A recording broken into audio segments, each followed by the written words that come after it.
Stipend పెంపు అంశంలో ప్రభుత్వ జాప్యాన్ని నిరసిస్తూ ఏపీ జూనియర్ వైద్యుల అసోసియేషన్ ఆధ్వర్యంలో కాకినాడలో జూనియర్ డాక్టర్లు చేపట్టిన సమ్మె 11వ రోజుకు చేరుకుంది. ఈ సందర్భంగా Andhra Pradesh junior doctors association vice president doctor K Ramesh, association Kakinada ప్రధాన కార్యదర్శి డాక్టర్ తనూజ మాట్లాడుతూ 17 ప్రభుత్వ వైద్య కళాశాలలకు చెందిన 800 మంది జూనియర్ డాక్టర్లు రాష్ట్ర వ్యాప్తంగా 11 రోజుల నుండి సమ్మె చేపట్టడం జరిగిందన్నారు. ప్రభుత్వం దిగి రాకపోవడంతో 5 రోజుల నుండి అత్యవసర సేవలు కూడా బహిష్కరించడం జరిగిందన్నారు. ఇప్పటికే స్టైఫండ్ పెంపు అంశం 8 నెలలు ఆలస్యమైందని, తమ స్టైఫండ్ను 30% పెంచేందుకు రాష్ట్ర ప్రభుత్వం సిద్ధంగా లేని పరిస్థితుల్లో గత రాతపూర్వక ఒప్పందం ప్రకారం 15% పెంపు ఇవ్వాలని డిమాండ్ చేశారు.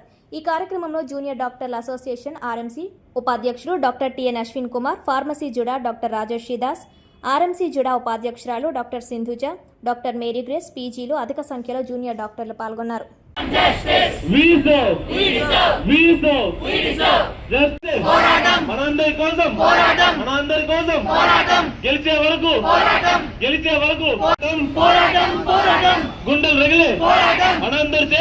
అందరికీ నమస్కారం అండి. నా పేరు డాక్టర్ తనూజ. నేను ఆర్ఎంసీ జూడా జనరల్ సెక్రటరీ అండి. ఈరోజు డే 12 చేస్తున్నామండి స్ట్రైక్.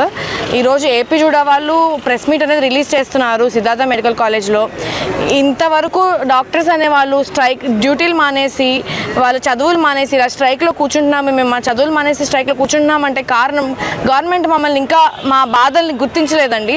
వాళ్ళు గుర్తించి కూడా వాళ్ళు మా బాధలు ఎన్నో రోజుల నుంచి చెప్పుకుంటున్న స్ట్రైక్లో కూర్చుని మా డ్యూటీలు మానేసి పేషెంట్లు వదిలేసి మాకు పేషెంట్ వదలాలన్న మాకు ఎంతో బాధాకరంగా ఉందండి. పేషెంట్ వదిలి మా పనులను ఆపుకుని ఉండాలంటే.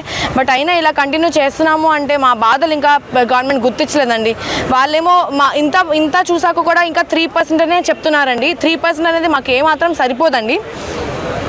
గవర్నమెంట్ మాకు ఇంకా ఎంత రిలీజ్ మాకు గవర్నమెంట్ 0.6% జీడిపి అనేది రిలీజ్ చేయాలి. బట్ అది కూడా వాళ్ళకి తక్కువ అంటే ఎక్కువ అమౌంట్లా చూస్తున్నారు. వేరే స్టేట్స్తో కంపేర్ చేసినా కూడా మన స్టేట్ అనేది ఎక్కువ అంటే సరిపోతుంది అని చెప్తున్నారు. కానీ చాలా స్టేట్స్తో కంపేర్ చేస్తే మన స్టేట్ ఇంకా తక్కువే ఉందండి. తెలంగాణతోనే కాదు, వేరే స్టేట్స్తో కంపేర్ చేసినా మన స్టేట్ ఇంకా చాలా తక్కువలో ఉందండి. ఇంటర్న్స్ కానీ, పీజీస్ కానీ, సూపర్ స్పెషాలిటీస్ కానీ, సెస్సార్స్ కానీ అన్నింటిలో కూడా మన స్టేట్ కొంచెం తక్కువగానే ఉందండి. మా హక్కుని మేము అడుగుతున్నాము. అంటే గవర్నమెంట్ ఏమంటుందంటే 3% ఇస్తాము, ఇప్పటి నుంచి జీవో రిలీజ్ చేస్తామని చెప్తుంది. కానీ ఉన్న జీవోని వాళ్ళు పట్టించుకోవట్లేదండి. గవర్నమెంట్ రిలీజ్ చేసిన జీవోని మేము అడుగుతున్నాము. గవర్నమెంట్ ఉన్న జీవోని 2024లో లాస్ట్ అయిందండి రివైజ్.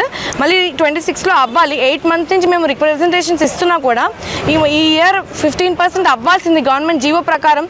అది కూడా వాళ్ళు ఇవ్వడానికి సిద్ధంగా లేరండి. అదే మేము కోరుకుంటున్నామండి. మా బాధ గవర్నమెంట్కి తెలిసి అది రిలీజ్ చేసే వరకు మా పోరాటం అయితే ఆగదండి. పేషెంట్స్కి చేయలేకపోతున్నాం అన్న బాధ ఉన్నా కూడా ఎలాగోలా మేము సర్వీస్ ఇవ్వాలని చెప్పి నిన్న రక్తదానం అనేది ప్లాన్ చేసి ఇచ్చామండి.